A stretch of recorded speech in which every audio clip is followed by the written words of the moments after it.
जयपुर शहर में श्यामलाल नाम का एक व्यापारी रहता था। उसका मुख्य काम सोने के गहनों का था। उसके पास धन दौलत की कोई कमी नहीं थी। उसकी उम्र शादी की तो हो गई थी, लेकिन उसकी अभी शादी नहीं हुई थी, क्योंकि वो हमेशा अपने काम काज में व्यस्त रहता था। कुछ दिन बाद एक गरीब घर की लड़की जिसका नाम ऋचा था, उससे श्यामलाल की शादी हुई। दोनों बहुत ही खुश थे। होंगे भी क्यों नहीं, ऋचा एक कमसिन और बहुत ही खूबसूरत लड़की थी और श्यामलाल बहुत ही धनवान। दोनों अपने जिंदगी की शुरुआत बड़े ही खुशी से किया। वे दोनों बाहर हनीमून के लिए गए। कुछ दिन के बाद वे दोनों हनीमून से वापस लौट कर आए। वापस लौट कर आने के बाद श्यामलाल अपने काम में व्यस्त हो गया और ऋचा घर के कामों में। उनकी जिंदगी ठीक ठाक से कट रही थी, लेकिन ऋचा को जितना खुश होना चाहिए था वो उतना खुश नहीं थी, जिसका कारण ये था कि श्यामलाल ऋचा को वो खुशी नहीं दे पाता था जो एक शादीशुदा जिंदगी को आगे बढ़ाने में बहुत जरूरी होता है। इस बात को लेकर ऋचा और श्यामलाल के बीच आपसी मनमुटाव होने लगा। दोनों पहले की तरह खुश रहना तो छोड़ो, वे दोनों अक्सर बातचीत भी नहीं करने लगे। ऋचा ने एक दिन श्यामलाल से कहा, सुनिए जी, आप नहीं चाहते हैं कि हमारी जिंदगी में खुशियां लौट कर आए। अगर ऐसा चाहते हैं तो प्लीज आप मेरे कहने पर किसी डॉक्टर के पास क्यों नहीं जाते? इतना सुनते ही श्यामलाल गुस्से से बोला, ऐसा कभी नहीं होगा, और भला मैं डॉक्टर के पास क्यों जाऊं? मुझ में कमी ही क्या है?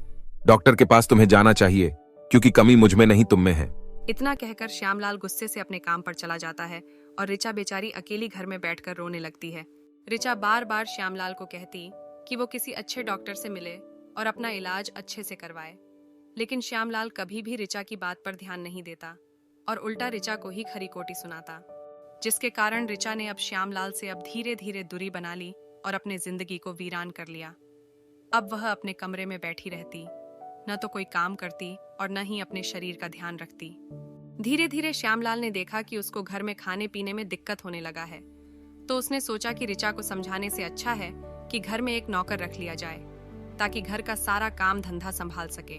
यही सोचकर वो अगले ही दिन एक अभिषेक नाम का नौकर को ले आया और ऋचा के पास ले जाकर बोला, तुम तो घर का कोई काम धंधा कर नहीं रही हो, तो मैंने घर के काम के लिए एक नौकर को रख लिया है। तुम्हें अब जो भी चाहिए होगा इसे बता देना, ये सब लाकर दे देगा। इतना कहकर श्यामलाल अपने काम पर चला जाता है। ऋचा अभिषेक को देखती है।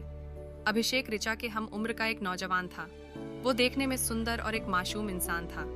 अभिषेक गांव में रहता था और उसने पढ़ाई नहीं की थी, जिसके कारण आज उसे श्यामलाल के घर में रसोइये की नौकरी करनी पड़ रही थी। ऋचा को अभिषेक के आने से कोई फर्क नहीं पड़ा। वह जैसे पहले उदास रहती थी वैसे ही अब भी रहती थी, लेकिन श्यामलाल को अभिषेक के आने से बहुत फायदा हुआ, क्योंकि अब ऋचा की जगह अभिषेक रसोई संभाल लेता था। दिन ऐसे ही कटने लगे। श्यामलाल अपने काम में ही बिजी रहता था। वो कभी ऋचा पर ध्यान ही नहीं देता और ऋचा वैसे ही उदास और मायूस अपने कमरे में पड़ी रहती। यह सब अभिषेक देख रहा था, लेकिन वो उस घर का नौकर था तो कुछ बोल नहीं पाता था। एक दिन उसने हिम्मत करके अपने मालकिन से बात करने की ठान ली और ऋचा के कमरे में चला गया। अभिषेक ने ऋचा को उदास देखकर बोला, मालकिन, मैं यहाँ जब से आया हूँ तब से आपको कभी खुश नहीं देखा। क्या आप मुझे बताएंगी कि आप इतना उदास क्यों रहती हैं? अभिषेक की बात सुनकर ऋचा को अच्छा लगा, क्योंकि वही था जो उसके पास आकर उसके परेशानी के बारे में जानने की कोशिश की। तभी ऋचा बोली, मैं क्या बताऊं अभिषेक, मेरी तो किस्मत ही फूटी है, क्योंकि मेरे पास सब कुछ होते हुए भी कुछ नहीं है। मैं कुछ समझा नहीं मालकिन। भगवान की दया से मेरे पास किसी चीज की कमी नहीं है। मैं खूबसूरत हूँ, जवान हूँ, पैसों की कोई कमी नहीं है, फिर भी मैं अपनी जिंदगी में खुश नहीं हूँ। इतना कहकर ऋचा वहां से उठकर चली जाती है और अभिषेक सोच में पड़ जाता है, लेकिन फिर भी वो कहता है, मुझे नहीं पता मालकिन कि आप किस खुशी की बात कर रही है, लेकिन अगर मुझसे कुछ हो सकता है तो मैं वो आपके लिए जरूर करूंगा। ऋचा घर में बैठे बैठे बोर हो रही थी, तो अपना मन बहलाने के लिए बाजार चली जाती है और शाम तक कुछ खरीदारी करके आती है। आज तो मैं बहुत ज्यादा थक गई हूँ। अभिषेक, एक कप चाय बना कर लाना। अभिषेक तुरंत चाय बनाकर ले आता है और ऋचा को देते हुए बोलता है, मालकिन, लगता है आज आप बहुत ज्यादा थक गई है। अगर आप कहे तो मैं आपका सर दबा दूं। ऋचा भी बहुत थकी होती है तो हाँ में सर हिला देती है। अभिषेक ऋचा का मसाज करने लगता है और वो इतना अच्छा मसाज करता है कि ऋचा की सारी थकान दूर हो जाती है। तभी ऋचा खुश होकर बोलती है, अरे वाह, क्या मसाज किया है तुमने अभिषेक, मेरी तो पूरे दिन की थकान ही मिट गई। अगर सच बोला जाए तो तुम तारीफ के लायक हो। इतना सुनते ही अभिषेक हंसते हुए कहता है, इसमें तारीफ की क्या बात है मालकिन? जब भी मेरे पिताजी गांव के बाजार से सब्जी बेचकर आते थे तो हमेशा थक जाया करते थे और मैं उनकी थकान मिटाने के लिए उनका मसाज कर देता था। तभी से आदत है मुझको। अच्छा, ये बात है, तो तुम क्या सिर्फ सर का ही मसाज कर सकते हो? नहीं नहीं मालकिन, मुझे तो पूरा शरीर का मसाज करना आता है। अच्छा, तब तो तुम्हारी बीबी को कभी थकान ही महसूस नहीं होता होगा। इतना सुनते ही अभिषेक हंसने लगता है। इसमें हंसने की क्या बात है? मालकिन, मैं हंस इसलिए रहा हूँ क्योंकि मेरी अभी तक शादी ही नहीं हुई है, तो मेरी बीबी कहाँ से आएगी। यह सुनकर ऋचा भी हंसने लगी और अभिषेक हंसता हुआ वहां से चला जाता है। ऋचा को अभिषेक का भोलापन बहुत पसंद आया। अब ऋचा अभिषेक से हंसी मजाक करने लगी। अभिषेक जब भी कोई काम करता तो ऋचा उसे चिढ़ाती रहती थी। तुम इतने सुंदर और जवान हो, फिर भी अभी तक कुंवारे ही हो। धीरे धीरे ऋचा और अभिषेक में दोस्ती हो गई। दोनों घुल मिलकर रहने लगे। एक दिन ऋचा खाना खाने के लिए बैठी ही थी कि तभी अभिषेक खाना लेकर आया और बोला, लीजिए मालकिन, आपके लिए आपका पसंदीदा पिज्जा। अभिषेक, तुम मुझे आज से मालकिन मत बुलाना। मैं तुम्हारी मालकिन नहीं बल्कि अच्छी दोस्त हूँ और मेरा नाम ऋचा है, मालकिन नहीं। ठीक है मालकिन, लेकिन अगर साहब को पता चला कि मैं आपको मालकिन नहीं बल्कि आपके नाम से बुला रहा हूँ तो वो मुझे काम से निकाल देंगे। ऐसा कुछ नहीं होगा, तुम मेरा विश्वास करो। वैसे भी तुम मेरा ख्याल एक नौकर की तरह नहीं बल्कि अच्छे दोस्त की तरह रखते हो, तो तुम्हें इतना हक तो मिलना ही चाहिए। हाँ वो तो है। तो आज से तुम मुझे मालकिन नहीं ऋचा कहकर बुलाओगे? जी मालकिन, सॉरी ऋचा जी। ऋचा जी नहीं, सिर्फ ऋचा। ठीक है ऋचा। अभिषेक, तुम उनकी चिंता मत करो।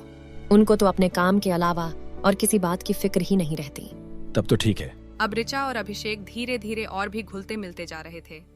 ऋचा ना चाहते हुए भी अभिषेक की ओर खींची चली जा रही थी। अभिषेक भी अब ऋचा को धीरे धीरे अपने ओर आकर्षित करने लगा था और कुछ ही दिनों में ऋचा और अभिषेक एक दूसरे से प्यार करने लगे थे। अभिषेक, मैं अब तुम्हारे बिना नहीं जी सकती। ऋचा, मेरा भी कुछ ऐसा ही हाल है। अभिषेक, क्या तुम मुझे वो खुशी दे सकते हो जिसका मैं हकदार हूँ? क्यों नहीं, आज रात मैं तुम्हारी इच्छा जरूर पूरी करूंगा। इतना सुनते ही ऋचा खुश हो जाती है और रात होने का बेसब्री से इंतजार करने लगती है। जब रात होने लगी तो ऋचा ने एक खूबसूरत सा ड्रेस पहन लिया और तैयार होकर बोली, जरा देखो तो मैं कैसी लग रही हूँ। इतना कहकर ऋचा खुद को ठीक से तैयार करने लगती है। कुछ देर के बाद ऋचा तैयार हो जाती है और अभिषेक के पास जाती है। मैं कैसी लग रही हूँ डियर? आज तो तुम बहुत ही खूबसूरत लग रही हो मेरी जान। आज ऐसा लग रहा है कि जैसे कोई परी आसमान से उतरकर जमीन पर आ गई हो। झूठी तारीफ मत करो मेरी जान। मैं झूठी तारीफ नहीं कर रहा मेरी जान, आज तुम सही में कमाल की लग रही हो। ठीक है बाबा, मान लिया। तो क्या आज की रात सिर्फ बातें ही करते रहोगे? नहीं मेरी जान, आज की रात तुम जिंदगी भर याद रखोगी। इतना कहकर अभिषेक और ऋचा एक दूसरे को प्यार करने लगते हैं। अब ये सिलसिला रोज का हो गया था। अभिषेक और ऋचा मानो दो जिस्म और एक जान हो गए थे। लेकिन श्यामलाल इन सारी बातों से अनजान था। उसको अभिषेक और ऋचा के प्यार की कोई खबर ही नहीं थी। कुछ दिन बाद अभिषेक अपने पिताजी से मिलने के लिए अपने गांव चला गया। अभिषेक के गांव चले जाने के बाद ऋचा का बिल्कुल भी मन नहीं लगने लगा। वह फिर से उदास रहने लगी। दूसरी तरफ अभिषेक का भी कुछ ऐसा ही हाल था, जिसके कारण अभिषेक कुछ ही दिनों में ऋचा के पास दोबारा आ गया। अभिषेक, मैं तुमसे दूर नहीं रह सकती, तुम मुझसे शादी कर लो। हाँ ऋचा, मेरा भी कुछ ऐसा ही हाल है। मैं भी तुमसे दूर रहकर जीवित नहीं रह सकता। अभी ये बातें हो ही रही थी कि तभी बाहर से श्यामलाल वहां आ गया और उन लोगों की बातें सुन ली। अभिषेक और ऋचा थोड़े चिंतित हो गए, लेकिन उन्होंने डर को भगाया और श्यामलाल से जाकर बोले, सुनिए जी, मैं और अभिषेक एक दूसरे से प्यार करते हैं। अभिषेक के बिना मैं और मेरे बिना अभिषेक जिंदा नहीं रह सकते। जी हाँ मालिक, हम एक दूसरे के बिना जीवित नहीं रह सकते। वैसे भी आपको तो ऋचा से कोई मतलब है भी नहीं। अगर होता तो आप ऋचा के दुख का कारण नहीं बनते। और अब मैं चाहता हूं कि इसके जिंदगी में कभी भी दुख नहीं आए, और हमने बहुत सोच समझकर शादी करने का फैसला लिया है। श्यामलाल अभिषेक और ऋचा की बात सुनकर आश्चर्यचकित हो जाता है और वो अभिषेक की बातों पर ध्यान देता है तो उसकी बातें श्यामलाल को सही लगती है। वो सोचता है कि मेरे कारण किसी दूसरे की जिंदगी बर्बाद क्यों हो। वह इन्हीं सब बातों को सोचकर अभिषेक और ऋचा की शादी के प्रस्ताव को मान जाता है। अगले ही दिन ऋचा और अभिषेक की शादी हो जाती है और वो दोनों खुशी खुशी अभिषेक के गांव चले जाते हैं और वहां अपनी जिंदगी का आनंद उठाते हैं। शीख, हमें अपने परिवार वालों की समस्याओं को मिलकर हल निकालना चाहिए, न कि उनको उनकी हालत पर छोड़ देना चाहिए।